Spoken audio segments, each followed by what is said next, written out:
The story revolves around an incident where a flight attendant, displaying racial discrimination, slapped a young black boy on an airplane and forced him off the flight. Shortly after, the airline's entire board of directors was dismissed, and the flight attendant faced consequences for her wrongful actions. Before we dive into the story, let us know where you first saw the video. Now, let's jump into the story. Snow blanketed the roads leading to Liberty Sky International Airport. Amid the bustling atmosphere, a young boy stood silently next to a signpost. Michael Carter, 12 years old, wore a finely tailored light gray coat that provided warmth while maintaining a modest appearance. His face carried a quiet composure, and his deep black eyes sparkled with a mix of anticipation and nervousness. He gripped the strap of his crossbody backpack tightly, a habit he always had when feeling uneasy. Inside the bag was a carefully wrapped book, a Christmas gift for his father, Jonathan Carter, whom he was about to reunite with after nearly a year apart. The airport buzzed with energy, but Michael seemed like a small, solitary figure lost in a sea of people. He tucked himself into a corner, trying to avoid the curious gazes of those around him. Despite being the son of a prominent businessman, Michael carried no air of arrogance or grandeur. His father had always taught him, simplicity is the best way to let people see your true self. A hurried traveler bumped into his shoulder. "Out of the way," the man snapped without even looking back. Michael simply lowered his head, quietly stepped aside, and tightened his grip on his bag. The airport's announcement system crackled to life once more. Michael took a deep breath, adjusted his bag strap, and headed briskly toward Gate 14. Each step echoed in his mind, filled with both excitement and an inexplicable sense of unease. Gate 14 came into view, a space filled with the cold glow of fluorescent lights. A long line of passengers stretched ahead, each clutching suitcases, bags, or carefully wrapped gift boxes. The festive holiday spirit filled the air, yet Michael felt an inexplicable sense of detachment, as if no one truly noticed his presence.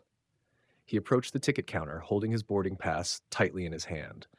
After a few moments of waiting, it was finally his turn. Behind the counter stood a woman, Emily Harper, dressed in a sharply tailored navy blue uniform. Her blonde hair was neatly tied in a high bun, her crimson lipstick exuding authority, but her cold eyes swept over Michael like an icy gust of wind. "Ticket?" she asked, her tone devoid of any warmth. Michael gently handed over his boarding pass. His small hand trembled slightly, not from fear, but from the tension building in his chest.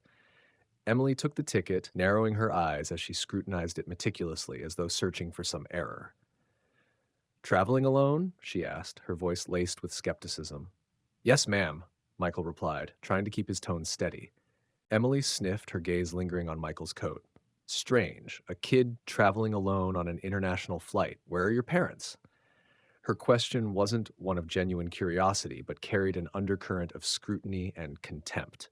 Michael swallowed hard, his throat tightening. "My dad?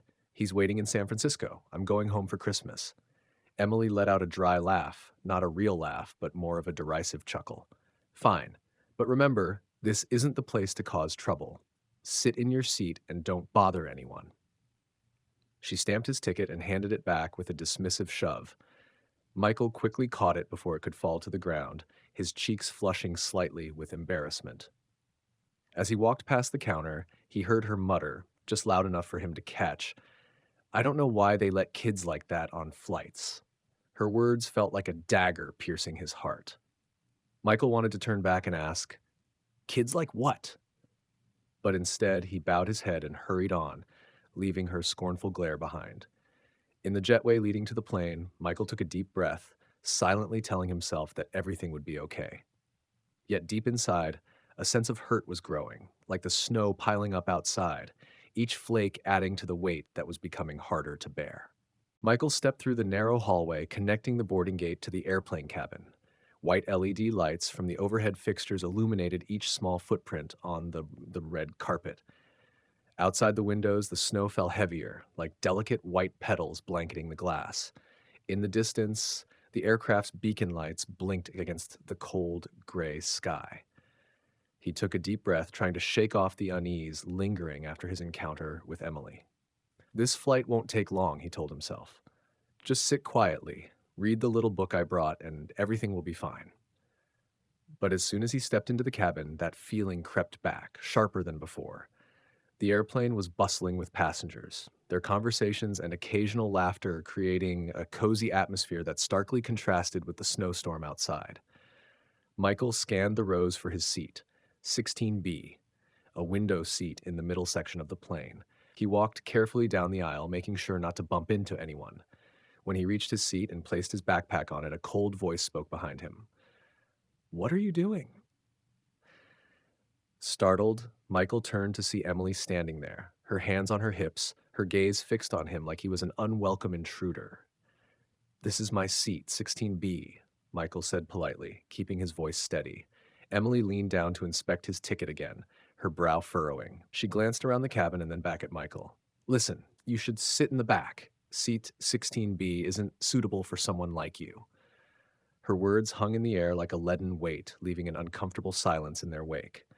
Passengers nearby turned their heads, but most quickly looked away, pretending not to have heard.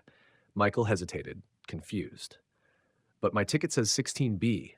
Emily cut him off. "The back. Go." Her eyes held no room for argument. Michael felt a chill seep into his chest, colder than the winter storm outside. Reluctantly, he clutched his backpack and shuffled toward the back of the cabin, near the restrooms. No one spoke up for him. The silence hung heavy, like an invisible fog, oppressive and suffocating. When Michael sat down in the rear seat, it felt harder, smaller, and more isolating than anything else around him. He gazed out of the window, watching the snow fall steadily. A single tear slid down his cheek, but he quickly wiped it away. "It's okay, Michael," he whispered to himself. "Just endure it a little longer, and you'll see Dad soon." Less than 10 minutes after Michael sat down, Emily appeared again, her face twisted into a scowl. This time she was carrying a tray of drinks. "What do you want? Water? Soda? Or maybe you don't need anything at all?" she asked, her tone dripping with sarcasm. Michael pressed his lips together and quietly replied, "Water, please." Emily placed the cup on the small tray table in front of him, but her movements were so rough that water sloshed out, spilling onto the book Michael was holding. Startled, Michael quickly set the book aside and grabbed a napkin to wipe it dry. "I didn't mean to," he mumbled, his worried eyes glancing up at her. Emily snorted, crossing her arms over her chest. "It's always someone else's fault, isn't it? Don't bother me again." Michael bowed his head, unsure of what to say. But deep inside, a sense of hurt began to build, as if every word, every action from Emily was another small knife cutting into his pride. He carefully placed the damp book back into his bag, avoiding her gaze. The other passengers remained silent, some stealing quick glances but saying nothing. Michael took a shaky breath, telling himself to stay calm, even as the weight of humiliation settled heavily on his small shoulders. Throughout the flight, Emily continued to make things difficult for Michael. When a passenger in the row ahead asked for a blanket, she brought one immediately, her face lit up with a friendly smile. But when Michael timidly asked for a blanket, her response was, "We don't have enough blankets for everyone." Later, when Michael reached for a cookie from the meal tray, Emily glanced at him and said loudly, "Don't drop crumbs on the seat. Kids like you always make a mess." This time, a few passengers nearby turned their heads to look. A middle-aged woman shook her head slightly, her expression showing quiet disapproval, but still no one spoke up. Michael bit his lip hard, lowering his gaze to his meal tray as if trying to make himself invisible. The atmosphere on the plane seemed to grow heavier around Michael. While other passengers drifted off to sleep or became engrossed in movies playing on the screens in front of them, the 12-year-old boy sat quietly, bracing himself against the judgmental looks and harsh words. He clenched his fists in his lap, willing himself not to cry. All he could do was hope for the flight to end soon so he could finally go home, a place where he knew love and safety awaited him. The steady rumble of the plane's engines droned on, an endless refrain blending with the faint murmurs and the rhythmic tapping of laptop keys from a few passengers. Outside the window, the world was pitch black, with only the blinking lights on the plane's wings piercing through the thick snow. Inside, the atmosphere seemed to slow down, offering a temporary lull after the chaos of the earlier hours. Michael sighed softly, pulling a book out of his backpack, hoping to find some solace in its familiar pages. It was an adventure novel, carefully chosen after weeks of thought, a gift for his father. As he turned the pages, he tried to immerse himself in the thrilling story. But every few sentences, Emily's cruel words echoed in his mind, like relentless reverberations that refused to fade. He bit his lip gently, his small hands clutching the edges of the book tightly. I shouldn't let her get to me, he whispered to himself, as though trying to force his mind to set aside the negativity.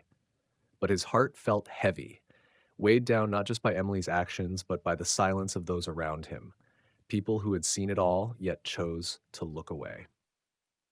Michael's thoughts turned to his father. His dad often told him, "You can overcome anything as long as you hold on to courage and kindness." The memory of those words felt like a small flame, flickering to life and warming him in that moment. He closed his eyes, picturing his dad waiting at the San Francisco airport, holding a thick winter coat and smiling brightly. The thought brought a hint of comfort, easing the weight in his chest just a little. As Michael became engrossed in the words of his book, a boy sitting next to him, around his age but dressed much more smartly, turned to him with curiosity. "What are you reading?" the boy asked, his eyes lighting up with interest. Michael smiled for the first time since the flight began. "An adventure novel. I'm planning to give it to my dad as a Christmas present." "That's cool," the boy replied, glancing admiringly at the book. But before they could continue the conversation, Emily appeared, her voice cutting through the air and extinguishing the brief sense of ease. "Don't bother other passengers," she said, her cold gaze fixed sharply on Michael. Startled, Michael quickly closed the book and looked down, his momentary smile vanishing. The other boy fell silent too, confusion evident on his face. Emily tilted her chin toward Michael, her voice sharper now. "If you can't stay quiet, I'll have to ask you to leave this seat." The cabin grew so quiet that Michael could hear his own heartbeat. Once again, none of the nearby passengers said a word. No one stepped in to point out that Michael hadn't done anything wrong. Michael lifted his head slightly, his eyes meeting the frosty window. Outside, the snow continued to fall, but it no longer held the beauty it had when he first saw it. Now it seemed to mirror the icy coldness of the world he was facing. He hugged the book to his chest and sat still like a small statue, trying to shrink into himself to become invisible. But deep down, he knew that no matter how hard he tried, it wouldn't stop Emily from continuing to make his journey harder. The weight of the silence around him was heavier than ever, and the warmth he had felt moments earlier was gone, replaced by the biting chill of isolation. Michael curled up in the last row of the plane, clutching the book to his chest, seeking some comfort in the gift he had lovingly chosen for his father. But unease hung over him like a heavy cloud, and his worst fears were about to come true. Emily Harper appeared in the aisle, her cold gaze locked on Michael. Her high heels struck the floor with sharp, deliberate clicks, the sound reverberating through the cabin and silencing it. "Stand up," she said curtly, her tone slicing through the air. Michael looked up, startled. Is something wrong?" "Don't play innocent," Emily sneered, her lips curling with disdain. "Do you think sitting here quietly would make me forget about you?" Michael froze, confused. His eyes darted around, hoping for clarity or help. "I don't understand. I'm just sitting here." Sitting quietly, Emily gestured sharply toward the small snack bag on the tray table in front of him. "And what's this? You think this is a place to set up your own dining table? And look at the water you spilled. Do you think this is acceptable?" Michael stammered, his voice trembling. I I didn't mean to spill the water. I can clean it up." "Don't make excuses," Emily snapped, her voice rising. "Let me make one thing clear. This is an international flight, not a school bus for underprivileged kids." Her words hit like a blow, cutting into Michael's sense of dignity. He froze, his dark eyes welling with tears, unable to respond. He lowered his gaze, his shoulders trembling with the weight of her hostility. Emily pressed on, her voice dripping with condescension.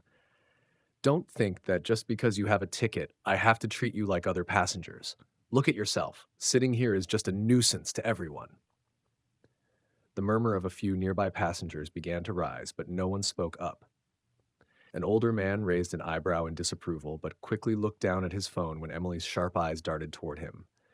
"I didn't do anything wrong," Michael whispered, so softly that it was almost inaudible. Emily let out a scornful laugh. Wrong? Do you think I can't see the disruption you're causing here? I can't let this continue. You're getting off this plane, now. Panic gripped Michael's chest. But, but I didn't do anything wrong. I just want to go home to see my dad. His voice cracked and tears threatened to spill, but he fought to keep them back, hoping someone, anyone, would come to his defense. But the silence around him was deafening. Enough! Emily shouted, her voice echoing through the cabin and silencing everyone. She suddenly leaned down, snatched the book from Michael's hands, and slammed it onto the seat. Don't use your sob stories as an excuse. You don't deserve to be here. Michael bent down to pick up the book, his hands trembling. But before he could rise, a sharp slap landed across his face. The sound of the slap rang out like a crack of thunder, shocking everyone in the cabin. A woman nearby let out a soft gasp, but no one stood to intervene. Once again, the heavy silence settled over the plane, oppressive and suffocating, leaving Michael feeling as though he were drowning in darkness. Emily pointed toward the airplane door. You're not allowed to continue on this flight. Get out now. Michael slowly stood, clutching his backpack tightly to his chest. Tears streamed down his cheeks, but he refused to let out a sob. Step by step, he walked toward the exit, his head bowed low, trying to hide the humiliation that burned inside him. 2 airport security officers were already waiting at the plane's door. Without a word, they took hold of Michael's arms and escorted him off the aircraft. The bitter cold wind outside bit into his skin, making him shiver, not just from the freezing temperature, but from the pain and helplessness swelling in his heart. The world around him felt as frigid and unforgiving as the snowstorm swirling in the night. Michael was escorted off the plane under the curious yet indifferent gazes of the passengers seated near the door. The icy wind swept through the jet bridge connecting the aircraft to the terminal, making the boy shiver. His thick coat was no match for the piercing chill that enveloped him, a cold that came not just from the weather, but from the disdainful looks cast his way. 2 security officers were waiting at the end of the jet bridge. One was a tall man with a name tag reading Paul, and the other a young woman with sharp features and an unyielding, frosty expression. This the troublemaker? Paul asked Emily, his voice gruff and dismissive. I was expecting someone more serious. Turns out it's just a kid. Emily smirked, crossing her arms. Yeah, but he's more trouble than any of the serious ones. Take care of him. Kids like this, you've got to deal with them firmly. Paul let out a derisive chuckle and grabbed Michael's arm, ignoring how the boy flinched at his touch. Let's go, kid. The airport isn't your playground. Michael lowered his head and silently followed. He didn't utter a word, but his small shoulders quivered with each step. Every footfall seemed to resonate with the biting insults Emily had hurled at him, her words echoing endlessly in his mind. The air around him felt suffocating, as if the disdain and cruelty of the moment pressed down on his tiny frame, leaving him adrift in a sea of humiliation and isolation. They escorted Michael into a small, cold room with only a few metal chairs and an old table. The harsh, bluish-white glow of the fluorescent light above made the atmosphere even more suffocating. Michael was shoved into a chair and his backpack was yanked from his hands and thrown onto the table with a loud thud. Paul leaned against the wall, arms crossed, scrutinizing Michael from head to toe. So, kid, who do you think you are causing trouble on a plane like that? Michael raised his head slightly, his voice soft. I didn't do anything wrong. I just wanted to go home to see my dad. Go home to see your dad? Paul laughed loudly, the sound sharp and mocking. Listen, kid, this is an international airport, not some rundown neighborhood. Kids like you should stick to buses, not airplanes. Lisa, the female security officer standing next to Paul, smirked. Exactly. You think just anyone gets to board a plane? It's embarrassing. If it were up to me, a kid like you wouldn't have made it past the ticket counter. Michael stared down at his lap, his hands clenched tightly to keep himself from crying. He didn't want to cry in front of them, but every word they said cut deeper into his fragile sense of dignity, like sharp blades tearing at his soul. Do we need to call the police? Lisa asked, her tone indifferent, as though discussing a misplaced item rather than a young boy sitting before them. Paul nodded and stepped outside to contact airport security. Before leaving, he turned back to Michael, throwing one last jab. Stay put, kid. Don't do anything stupid. Honestly, your dad probably doesn't care about a troublemaker like you anyway. Michael sat frozen, every ounce of strength focused on holding back the tears threatening to fall. The the coldness of the room matched the chill in his heart as he silently endured yet another wave of humiliation. When the room was finally silent, leaving Michael alone, he pulled out his phone, his hands trembling. He stared at the screen, where his father's number was already displayed. A tear slid down his cheek, landing on the screen and smudging it slightly. He took a deep breath and pressed the call button. The familiar, deep voice of his father answered on the other end, warm and reassuring. Michael, what's wrong? Are you okay? Dad. Michael's voice cracked. He tried to speak clearly, but couldn't stop the wave of emotions from overtaking him. I I was kicked off the plane. They said I caused trouble, but I didn't do anything wrong, Dad. I swear. There was silence on the other end for a moment, and then Jonathan Carter's voice came through, no longer just warm, but resolute and commanding. Listen to me, son. You've done nothing wrong. Don't cry. Stay right where you are. I'll handle everything. Michael nodded instinctively, even though his father couldn't see him. In his father's voice, there was a certainty, a strength that felt like a beam of light cutting through the storm raging both outside the room and inside Michael's heart. For the first time that night, Michael allowed himself to hope. Inside the cold, sterile security room, Michael sat silently, his red-rimmed eyes fixed on his backpack, which had been carelessly tossed onto the table. Snow continued to fall heavily outside, blanketing the large airport windows in white, but Michael couldn't feel anything beyond the suffocating grip of fear and helplessness in his chest. He had just put down the phone after speaking with his father. A small spark of hope had begun to grow within him, but it was tangled with threads of doubt. His father, Jonathan Carter, was a strong and commanding figure, but could he really change what had just happened? In the main terminal of Liberty Sky Airport, the atmosphere suddenly shifted. A group of people dressed in sleek black suits strode briskly past security, led by a tall man with an air of authority.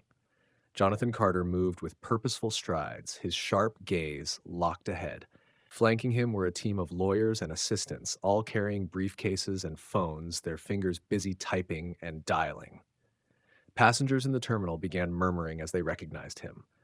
A few raised their phones to take photos, but none dared approach. Jonathan Carter, the CEO of a multinational conglomerate, was not just wealthy, but immensely powerful in the business world. Mr. Carter, we've confirmed that Michael is being held in the security room, one of his assistants reported as they walked. Jonathan gave a curt nod but didn't reply. His face was an unreadable mask, but his cold, piercing eyes betrayed the fury boiling beneath his composed exterior. As he approached his destination, the hum of the terminal seemed to fade, replaced by a palpable tension that followed him like a storm cloud. Jonathan Carter was not a man to be trifled with, and everyone who saw him knew it. When Jonathan stepped into the small room where Michael was waiting, the air seemed to freeze. Paul and Lisa, the two security officers, immediately stood up, their faces betraying clear signs of unease. They hadn't anticipated that the boy they had dismissed so readily had such a powerful father. Jonathan didn't waste a word on pleasantries. He walked straight to Michael, kneeling down so he could look his son in the eyes. "Are you okay, Michael?" His voice was gentle, but his eyes burned with deep concern. Michael nodded faintly, though his small shoulders still trembled. "I didn't do anything wrong, Dad. They kicked me off the plane." Jonathan rose to his full height, turning his gaze toward Paul and Lisa, his expression icy and unyielding. "Who's in charge here?" he asked, his voice low but brimming with authority. Paul hesitated, then stepped forward, trying to compose himself. "Mr. Carter, we were just following protocol. This boy was disruptive on the flight." "Silence," Jonathan interrupted, his tone cutting like a blade. "I'm not interested in excuses. Do you have any idea what kind of humiliation you've subjected a 12-year-old child to?"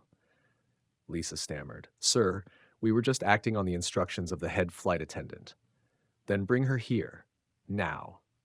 Jonathan's command was sharp and unequivocal, his piercing gaze silencing any potential objections. Paul nodded hastily, retreating from the room to summon Emily. Lisa remained rooted in place, her face pale, nervously clutching the edge of her belt as Jonathan's intense stare lingered on her. In the tense silence that followed, Michael glanced at his father, his small hands gripping the edge of the chair. For the first time that night, he felt a sense of safety returning, like a protective barrier had been placed between him and the world's harshness. Less than 10 minutes later, Emily Harper entered the room, her uniform pristine and her demeanor composed. But when she saw Jonathan standing before her, she hesitated. Though she didn't yet know exactly who he was, his presence alone was enough to make her uneasy. "Mr. Carter, I was told you wanted to see me," she said, her voice steady, though a faint hint of apprehension crept in. Jonathan stepped forward, his gaze piercing through her. "Are you Emily Harper, the head flight attendant on Liberty 747? "Yes, sir," she replied, straightening her posture. "I was the one who made the decision to remove this boy from the flight due to disruptive behavior." "Disruptive behavior?" Jonathan repeated, each word deliberate and weighty, his voice so deep and commanding that it seemed to reverberate through the room. What exactly did he do that was so disruptive? Spill water, sit in the wrong seat, or is it that his very existence didn't align with your discriminatory standards? Emily took an instinctive step back, her composure faltering. "Sir, I was following protocol. I couldn't allow a passenger to jeopardize the safety of the flight."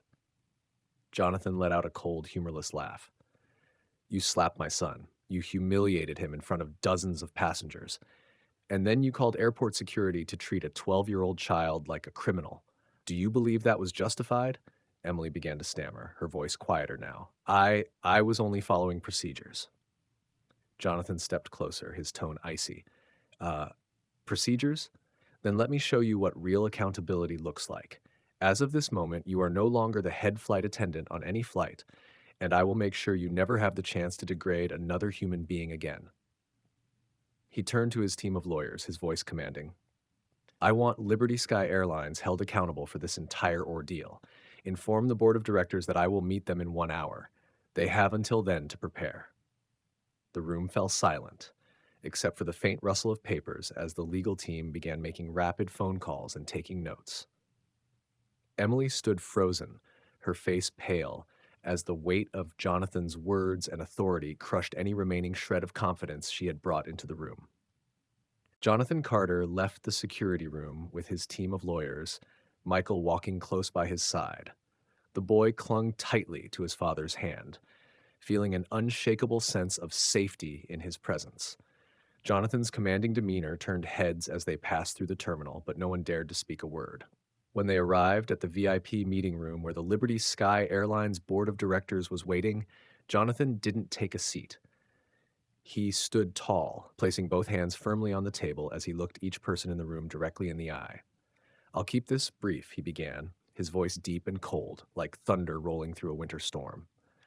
"My son, a 12-year-old boy, was humiliated, assaulted, and removed from one of your flights, without any justifiable reason. I want answers." A middle-aged man, Richard Hale, the chief operating officer of Liberty Sky, attempted a conciliatory smile. "Mr. Carter, we deeply regret this incident. There must have been some kind of misunderstanding. We will thoroughly investigate." "Misunderstanding?" Jonathan's voice cut through Richard's words, sharp as a blade.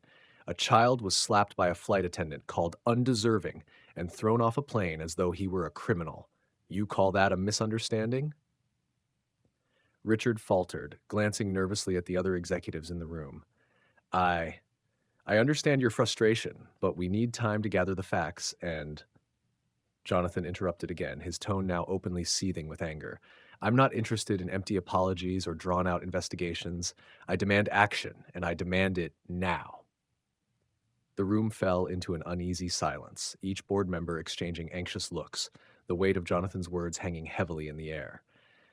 Michael, standing quietly at his father's side, watched the scene unfold, feeling a renewed sense of strength as his father refused to back down. Jonathan turned to one of his lawyers, a young woman named Claire Morton. She stood, opened the briefcase she was holding, and placed a stack of documents firmly on the table. "These are clear pieces of evidence of discriminatory behavior and the assault of a minor by the cabin crew on Liberty Flight 747, Claire said firmly. We have collected witness statements from other passengers and footage from the airport's surveillance cameras. Richard's face went pale. Footage? Claire nodded. That's correct. The plane hadn't taken off yet, so the entire incident at the gate and on board was captured. This evidence is indisputable. Jonathan stepped forward, his gaze razor sharp. I demand immediate accountability from Liberty Sky Airlines. First, every member of the cabin crew on that flight is to be suspended. Second, the leadership responsible for this gross negligence must resign. Third, your airline will issue a public apology to my son across all major media platforms. Another board member, Linda Parker, spoke up, her voice trembling. Mr. Carter, we understand the severity of the situation, but the measures you're requesting will take time to implement. Jonathan slammed his hand down on the table with a force that made the entire room jolt. You have time, but my son doesn't. A child cannot be left to suffer because of your incompetence. Do you think I'll sit idly by and wait? Linda fell silent, too intimidated to respond. The tension in the room was suffocating, each executive acutely aware that they were dealing with a man unwilling to compromise, especially when it came to defending his son. Jonathan's presence was a storm, and no one in the room dared to stand in its path. Jonathan turned to Richard, his gaze unwavering. You don't need to struggle with your decisions any longer. I've just signed the order to acquire Liberty Sky. The room fell into stunned silence. Some gaped openly while others exchanged bewildered glances. Richard stammered, You're saying you bought the airline? Jonathan smirked, the first hint of a smile during the entire meeting. But it was a smile colder than the winter storm outside. That's correct. Liberty Sky is now my property, and I will not allow it to remain a haven for injustice and discrimination. He turned to Claire. Begin restructuring immediately.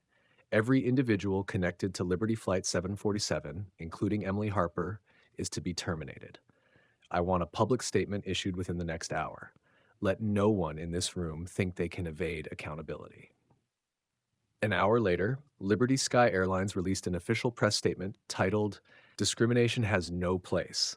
Liberty Sky Airlines commits to comprehensive reform. The statement included a public apology to Michael Carter and his family, the suspension of all personnel involved with Liberty Flight 747, and the initiation of a complete restructuring of the cabin crew team. Jonathan didn't stop there. He announced the establishment of a foundation called Michael's Voice, dedicated to advocating for the rights of the vulnerable and combating discrimination across all public service sectors. The fund's mission, spearheaded by Jonathan and named in honor of his son, promised to turn an act of cruelty into a powerful movement for change, ensuring no child or individual would have to endure what Michael had faced that day. Jonathan Carter's private jet lifted gently off the snowy runway of Liberty Sky Airport, ascending into the night sky blanketed in white. Inside the luxurious cabin, Michael sat beside his father on a plush leather seat. His small hands still clutched the book, the gift he had spent a year saving up to buy for him. But this time there was no trembling or fear in his expression. Instead, his eyes reflected relief and trust. Jonathan glanced at his son with warmth in his gaze. Are you cold? He asked, draping a soft blanket over Michael's small shoulders. Michael shook his head lightly, a faint smile gracing his lips. No, Dad, I'm okay now. The two sat quietly for a few moments, the steady hum of the plane's engines filling the cabin. Michael hesitated, then turned to his father, his voice barely above a whisper. Dad, I'm sorry. I couldn't do anything to stand up for myself. Jonathan placed a firm but gentle hand on his son's shoulder. Michael, you have nothing to apologize for. No one has the right to make you feel small or unworthy. You're far stronger than you realize, and I'm so proud of you. Michael felt a warmth spread through his chest, melting away the last remnants of fear and pain. Silent tears rolled down his cheeks, but this time they weren't tears of sorrow. They were tears of gratitude. As the plane soared higher into the serene night, father and son sat side by side, the storm of the day behind them. For Michael, the darkness outside no longer felt cold or daunting. With his father by his side, the world seemed brighter, safer, and filled with endless possibilities. As the plane touched down in San Francisco, Michael stepped out of the cabin and felt the crisp chill of Christmas Eve. Yet his heart was filled with warmth. In the distance, he could see the golden glow from the family mansion, where a beautifully decorated Christmas tree waited, its lights twinkling like stars. Jonathan held his hand as they walked up the snow-covered steps. When the door opened, the warm light from inside poured out, embracing them like a mother's arms. Beneath the Christmas tree, a large gift box sat neatly, a card on top that read, "Welcome home, Michael." Michael turned to his father, his eyes sparkling with gratitude. "Thank you, Dad. Not just for this gift, but for everything." Jonathan knelt down and hugged his son tightly. "Michael, you are the greatest Christmas gift I've ever received." Outside, the snow continued to fall, but it no longer felt cold. The distant chime of church bells blended with the soft glow of Christmas lights, as if to remind them and the world that no matter how harsh life could be, love and justice would always prevail. Thank you for taking the time to listen to Michael Carter's story. Don't forget to hit like, share, and subscribe to the channel so you won't miss other meaningful stories. Turn on notifications, and let's continue spreading positive values to everyone.